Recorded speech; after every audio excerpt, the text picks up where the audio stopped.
what people mistake or what they confuse when they say tax the rich is instead of taxing the rich, why don't you make sure that large corporates and global corporates pay their fair share of tax in the regions that they operate in? That's probably a much more effective way to increase the tax take in where it's necessary or where it's relevant than to just say tax the rich. Welcome to Checks and Balances, brought to you by Partners Life. I'm Michael Vincent. This is James Blair. And today, we all know I'm sensitive to the comments section, so we're reviewing the comments from Jarrod Kerr's YouTube episode. We're back in your life, and we're back in your life in the comment section. So we're on YouTube today, where we go what to expect from New Zealand's housing market in 2025, featuring Kiwibank chief economist Jarrod Kerr. Yeah, this video's had over, I think, like 12,000 views just on YouTube alone. Yeah, there is a lot in the comments, Mike. So let's not waste any time. Let's jump into it. All right. Okay. My risk 1, 2, 3. Too much investment going into existing buildings. Capital gains tax needed. Tax the rich. Ah, right. Okay. Tax the rich. It's a new one. Haven't heard it much. Yeah, I'd say a capital gains tax is probably needed. I don't think there's too much debate over that. It's an asset class which is relatively lazy, but has the ability to leverage easily for the public and has some tax breaks. So you're always going to get speculation where you have a combination of easy leverage and tax breaks. Would have been so much easier if they just put a capital gains tax on opposed to all of the things. I know. Well, it makes sense. Basically, every country in the world has it. It's just whether or not you have unrealized capital gains tax or realized gains or only realized capital gains tax. And I would say as long as it's the latter, no real issue with it there. Let's talk about taxing the rich. So Lagoon269 has responded to this comment and go, then the rich will leave and so will development. It's nothing to do with the rich. It's currency devaluation. What do you think? No, I don't think the rich will leave. I think that's just a big threat that they always kind of say, like, oh, I'll pull out of this and we'll move it. Nah, probably not, man. Like, New Zealand has a relatively middle of the road to low tax requirement compared to other countries. If you look globally, I don't think it's a bad place to do business just because there would be some increases in tax on the rich. And I think what people mistake or what they confuse when they say tax the rich is instead of taxing the rich, why don't you make sure that large corporates and global corporates pay their fair share of tax in the regions that they operate in? That's probably a much more effective way to increase the tax take in where it's necessary or where it's relevant. Than to just say tax the rich. Yeah. My thing with more taxes is I'm fine with it, but show me you can be responsible with the money and there's a decent outcome. Yeah. Show me you can build more infrastructure, more schools, more roads, fix their healthcare system. They're the things that, I would like to see, which, got to give the government, I guess, a bit of time before they can do that. Yeah. Next comment from Eternal Nature 1413. What a load of shit. Buy gold and silver and wait for the global financial James, collapse. This is more you than me. James, why should we be thinking this is a load of crap and we got to buy gold and silver? I reckon gold price is down. Do you know what matches well with gold and silver? Tinfoil hats? 100%. How good. We know what each other are thinking. Look, I mean, like, gold can be a good part within a diversified portfolio, but if you're buying gold and burying it in your backyard, you're a bloody pessimist and waiting for something to happen. It does nothing. Yeah. I don't mind if you're wealthy and you think I need a ripcord, get out of jail, really a store of wealth that is portable that I can take with me, probably like some watches and art. That's very useful. But you've got to be like a multi-millionaire for that to even be worth it. It does nothing. It's a different color to the other metals and it's shiny, but that's it. I like shiny things.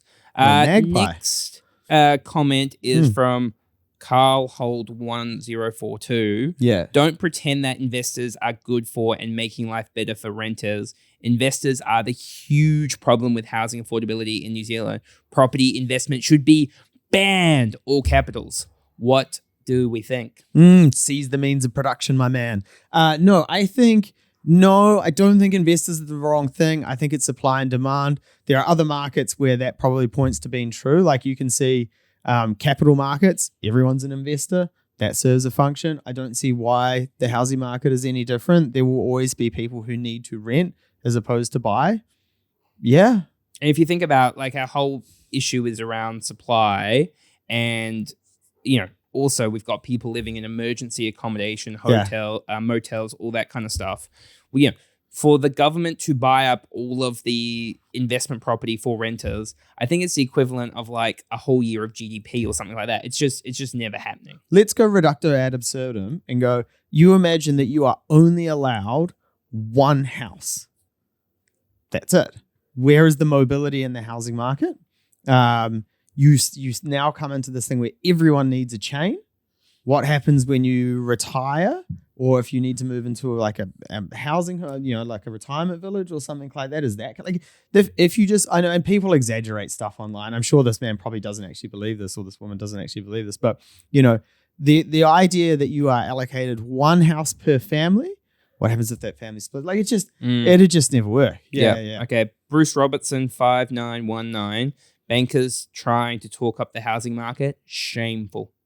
I'm a banker and I'm trying to talk up the housing market. I'm not ashamed of it though. Yep. I like a bit of positivity in the in the economy, and people kind of, we can focus on the negative stuff like quite a bit. And we're not blindly optimistic about things. Like I think I'm very realistic about the economy, decisions that people make, and my financial advice to my customers. Yeah, I'm a positive guy. Yeah. Like, yep, I'm going to talk up the housing market. We just spent an episode talking up the NZX 50 and the New Zealand capital market. We talk up businesses all the time. We talk up people's personal finances. Sometimes people in the comments just talk down though. Yeah, you look back at our episodes in 2021 and the amount of warning signs we sent out there going, you can't just keep on buying more investment properties. You can't plan your life off 2% interest rates. This isn't going to happen. This isn't going to last. Next one is Aaron R. Quadruple 5. These economists are either all bad at their job or lying because he works for Kiwibank and has skin in the game. International markets crashed 3 days ago, just as this bloke said it's looking great. Well, if you're 555, then I'm 666, my man. Like, I think Jarrod is not predicting what's going to happen over the next 3 days. Go back and listen to the episode. What he's talking about are long-term trends in the economy, and then he's trying to give you something tangible that you can hang your hat on to make decisions with. That is, like, putting yourself out there like that opens you up for criticism, which is absolutely valid. But mate, what's going to happen tomorrow in the markets? Yeah, no idea. I think it's very he is looking at longer term trends, not what's going to happen in the next couple of days. And even if you look at the drop in the market, some of it's already recovered off the back of it. He's also a professional. Yeah. With data. Yeah. And he's also not the government, so he doesn't have skin in the game. Well, I would say he's got skin in the game. I've got skin in the game. That person probably has skin. We all have skin in the game if you live in the New Zealand economy.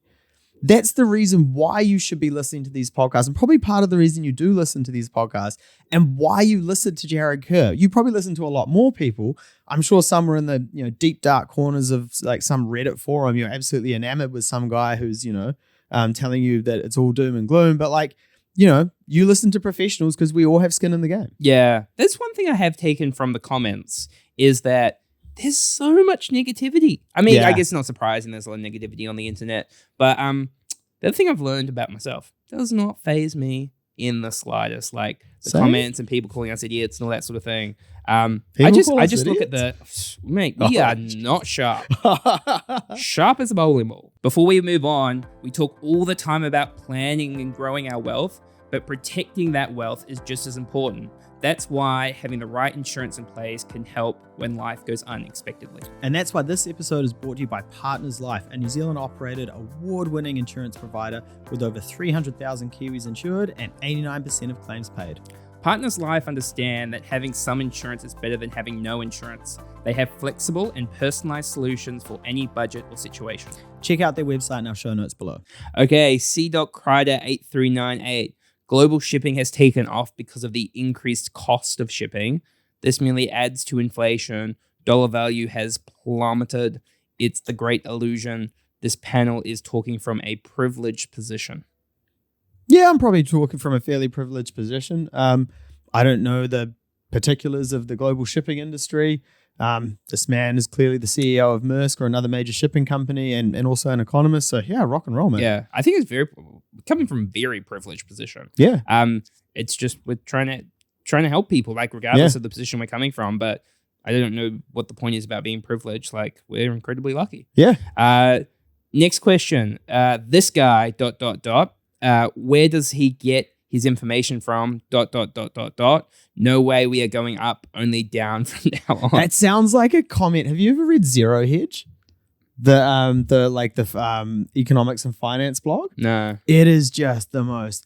And for everyone who's interested in this, everyone who's writing these comments will probably love the website Zero Hedge. Go check it out. It is an absolute cesspit of like economic hell. Yeah, I don't know. Where does he get his information from? Well, he's an economist. He works for a bank, so he has bank data. He has all sorts of information. Yeah. This one's actually like a pretty reasonable one. It costs far too much to build a house in New Zealand. It does. Quash monkey. Tend to agree. Yeah. Damn, absolutely. Quash monkey. Couldn't agree more. Cool. Okay. Stephen Bryson 9735. This is a bit of a long one, Mike. Stay with me. I just don't get it. Yes, if property investors buy a new build or builds, that surely adds to both housing stock and rental supply. However, if the property investor buys an existing property, they have not created any net additional housing availability. Rather, they are simply converting the class of occupier from potential owner-occupied to tenant. The sooner we ban the property investor from buying existing housing stock, the better we will all be. Affordability should improve as... Oh, there's more. Oh, it's a long one. As the investors are locked out of the market, and then pretty much he just bangs on about how good looking I am? Same sort of thing. Yeah, nothing about looks. What do you reckon about, like, because obviously that's where the last government went. There is a tax break if you buy a new build investment property. Yeah, it just didn't really work. You know what I mean? Like all it did was the issue with those new builds is those new builds are at a lower price point, which should theoretically be more attractive to first home buyers. So all you did was create competition in the new build space, which just kind of priced out first home buyers a little bit. And I know that theoretically your investor has a cap to the price they'll pay because the numbers either work or don't work. But where we're at in the housing cycle at the moment, if you're on a capital gains focused, like investment strategy, you can probably look past the cash flow numbers a little bit. So I would say in the short term anyway, it would just lock out more first home buyers from the market. Okay, next one. Destupua 4782. Yawn, amateur hour. Put some beers on the table. It'll look like a bunch of guys at the pub. Now, finally you bring this up. That was my pitch. I would love that. Yeah, it was my pitch for checks and balances. Yeah. Going, I just want to chat with my mate. Yeah. This is amateur hour. Yeah. I reckon, granted, we've both been financial advisors for over 10 years each. But pretty fair, I think. Mate, great direction. I would love a couple beers. The only issue is that when we have a table, we put things on the table and it like bangs the table and then everyone flips out in the comments about the audio, which they do anyway. Yeah. Next one, non-fiction one. KiwiSaver hasn't worked, so what they point out here is correct. It should be compulsory 10%. Oh, this is about your idea around making KiwiSaver compulsory and potentially using it as monetary policy. Yeah. If you do that from your mid-20s, you'll be able to retire comfortably and vice versa. Agreed. Just to come back to that point, Mike, thoughts on compulsory KiwiSaver contributions? Love it. Ramp it up. Make it compulsory. Ramp it up. Put it on top of your salary negotiation. Don't reinvent the wheel. Just do what Australia did. We'll be much better off for it. And what do you think about, like, opposed to being told what people should do? They should have the choice. So James and I speak to a lot of different audiences. And sometimes when we go speak to people, 90% of the questions we will get is how can they access their KiwiSaver? And they are not accessing it for emergencies or anything. They just see a pot of money and they want access to it. And I don't think that's just a human thing, right? You just want stuff over the short term. Humans are incredibly short-sighted in the way that they make decisions on a lot of different fronts, and their finances are definitely one of those areas. So I would say the illusion of choice there, who cares? Like, you're going to be better off in the long term for it. Show me where it hasn't made people better off in the long term, where it hasn't worked. Cool. Next one, NZ, and I think there's about 6 T's at the end. Residential property in real terms is around 50% overvalued and should really correct. There is only a problem for folks who borrow too much against their home for toys or for investment property. The only thing stopping a huge pop is immigration. We'll take whoever in numbers to stop the pop, and these immigrants are not purchasing properties for the most part, so the benefit is for the landlord. I don't think the issue is just for. Sorry, I'm not trying to take issue with every comment. It's just that all the comments are quite negative. They're just all wrong. Yeah. So I don't think the issue is just for people who borrow to buy toys, because if I point to a real life example here, a lot of people who purchased their first home in 2020, 2021, started 2022 are in a lot of pain now, and they weren't doing the wrong thing. Right? They were extending themselves as much as they had to get on the property market. And I want you to be empathetic here and cast your mind back and put yourself in their situation where they just wanted to buy because the market was running off. So I take a little bit of issue with, I think people, it's easy to blame that sort of like, oh, they're lazy and they were just borrowing for this, that, and the other. No, some people are in a lot of trouble now for doing the right thing, which is buying their first owner-occupied home. Cool. Okay. And then there's a couple of racist comments which we can skip over. Cool. Next one. I bought my house in 2007, located in Wanganui. After the 2008 GFC, the value of our house dropped by 20%, bottoming out 6 years after we bought it. It's a long time. We got advice that the value should regain to the purchase price within 10 years. It was stressful, but we held. Now the value is $500,000. I'm not sure what it was at the time. During that time, we looked at alternative investments as a hedge in case we lose. We bought precious metals, which performed very poorly, never again. And I bought Bitcoin, which has been the best thing I've ever invested into, full stop. Nice. Great story. Here's the thing I like about that. Long-term time horizons, decision-making over long terms. And, yep, you've made some mistakes, but fundamentally you have a long-term time horizon and diversification in a portfolio.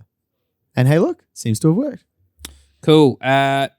This one is, no one is thinking about the 80-year cycle. We always have bubbles like housing crashes in 2008, but we are in a currency bubble. This is different. Is it different, Mike? Why is it? I don't know what they mean by a currency bubble. What do they mean? Is this like the crypto bros saying like they're going to digital currency? Or no, maybe not. I don't know. I don't understand enough about that. I don't understand why we'd be in a currency bubble. Yeah. Yeah, cool.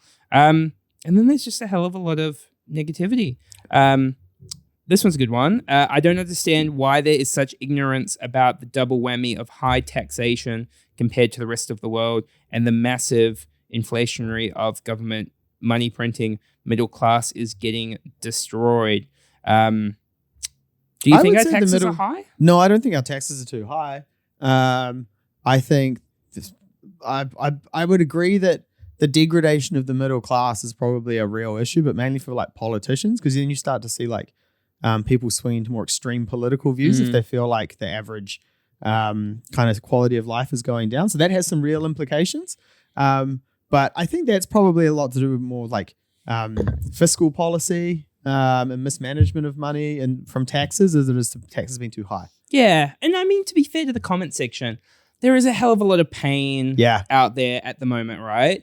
And like I've said many times, we are very short-sighted, thinking that bad times or good times are going to last forever. And I think the comments in general can be a little bit negative. I mean, we just got to look at long-term running averages. That is the main thing to think about. Is going, okay, share market's gone up 10% a year, property prices increased 6% a year. Is something going to change fundamentally that is going to impact those long-term trends? I don't think so. Nah. And the question is, are you willing to take a bet against 100 years of history for a different outcome? 100%. Okay, so while we might have had a bit of a crack at the comment section, I bloody love the comments. Yeah. So please keep them coming. We'll look for try and find some good episodes out of there as well that we can expand on and talk about in more detail. Much love to Partners Life for sponsoring this episode. Please subscribe to the podcast, give us a review, give us a like. We'll catch you next time. Cheers.